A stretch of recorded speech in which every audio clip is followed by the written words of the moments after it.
Oke, pasar input yang satu lagi nih, pasar tenaga kerja. Namanya aja udah kayak gini ya. Berarti yang diperjualbelikan apa sih? Ya pastinya tenaga kerja gitu ya.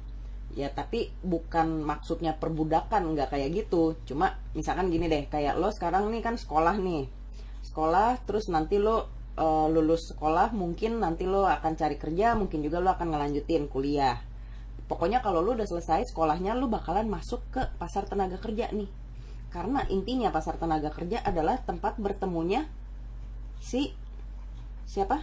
Pemberi kerja dengan angkatan kerja. Biasanya nih sebutannya angkatan kerja gitu ya. Angkatan kerja nih apa sih? Ya ini para pencari pekerjaan gitu. Nah, mereka akan bertemu di sini di pasar tenaga kerja. Nah, pasar tenaga kerja ini kalau kita gambarin nih kurvanya, bentuknya kira-kira akan seperti ini. Ini sumbunya upah, karena kalau lo kerja biasanya kan lo dapat upah ya. Di sini tenaga kerja, jumlah tenaga kerjanya gitu. Ini titik nolnya. Nah, kurvanya dia demand-nya akan seperti ini. Ini demand untuk tenaga kerja, terus ada pastinya supply untuk tenaga kerja. Nah, si supply ini nih, ini adalah si angkatan kerja atau si para pencari kerja ini. Nah, si demand-nya ini, demand-nya adalah si pemberi kerja gitu ya. Jadi biasanya pemberi kerja ini kan mungkin bentuknya perusahaan atau perorangan gitu ya, yang mencari karyawan atau tenaga bantuan lah buat ngejalanin usahanya gitu. Si angkatan kerja ini ya orang-orang yang punya keahlian khusus lah. Nah, kalau misalkan dia keahliannya sesuai dengan si pemberi kerja, dia nyari, gue nyari ini nih lulusan S1 untuk ekonomi buat jadi manajer di perusahaan gue. Gue punya perusahaan toko buku misalnya. Nah, kebetulan si angkatan kerjanya nih, misalkan lo udah lulus sekolah dan lo kuliah ngambil ekonomi, nah cocok lah ini.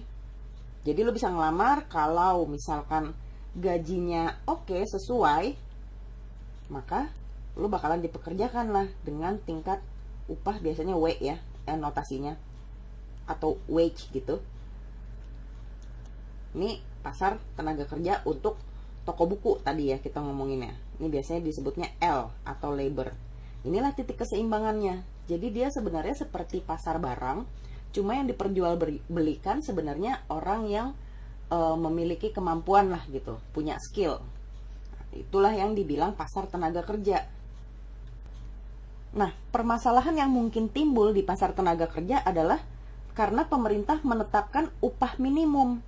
Misalkan nih ya, misalkan upah minimum yang ditentukan oleh perusahaan adalah sebesar segini.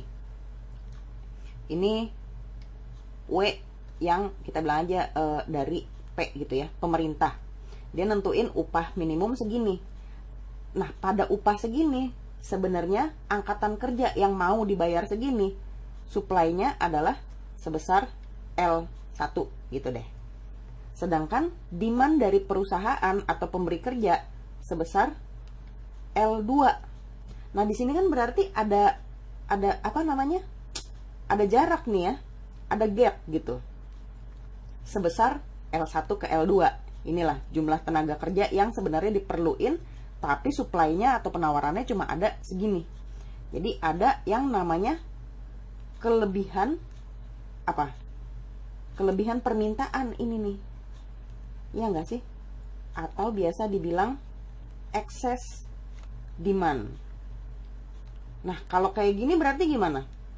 Penawarannya cuma segini, L1, permintaannya segini. Akhirnya permasalahan yang timbul adalah kalau kayak gini akan banyak yang namanya pengangguran. Ya nggak sih? Inilah permasalahan dalam pasar tenaga kerja. Ini bakalan dibahas lebih dalam di bab yang ngebahas tentang ketenaga kerjaan gitu ya. Tapi ya pada dasarnya lo tau lah kalau pasar input itu ada modal, ada tenaga kerja, terus kira-kira bentuknya seperti ini.